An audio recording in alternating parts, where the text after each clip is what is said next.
Ouvert il y a 72 heures par le panel 1 avec en toile de fond le rôle institutionnel, le statut et autres fonctions diplomatiques, le séminaire de renforcement des capacités des députés de la transition, initié à leur intention par le bureau de l'Assemblée nationale de la transition, s'est soldé par les éléments d'appréciation et d'examen de la loi de finances, les procédures législatives et le contrôle de l'évaluation des politiques publiques. Il s'agissait pour nous ici de donner quelques rudiments pour permettre à la nouvelle Assemblée nationale de transition de pouvoir examiner la loi de finances en ayant des rudiments nécessaires à même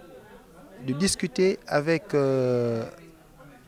les autorités qui ont la charge de la préparation de la loi de finances. S'agissant des procédures législatives, il faut relever qu'il y a une variété de lois à laquelle correspond aussi une diversité de procédures. Donc il y a la procédure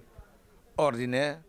et puis des procédures spéciales. Une politique publique, c'est simplement un jugement qu'on donne sur un programme, un projet qui a été réalisé. On essaie de voir en réalité c'est quoi la cohérence de l'action gouvernementale sur un aspect bien particulier. Et à partir de là, on peut pouvoir faire des modifications, ajuster, recommander. En clôturant ces travaux, le premier vice-président de l'Assemblée nationale de la transition, l'honorable François Ndongo-Bian, a exprimé sa gratitude aux différents organisateurs et aux panélistes pour leurs contributions respectives avant d'exhorter ses collègues à capitaliser les connaissances additionnelles à eux transmises. Nous clôturons à l'instant ce séminaire de renforcement de capacité des députés, mais nous sommes conscients qu'en matière de savoir et de connaissances, rien n'est établi,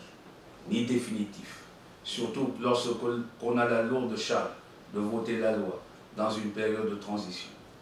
Je vous encourage donc à mettre en pratique les connaissances et les compétences acquises ici,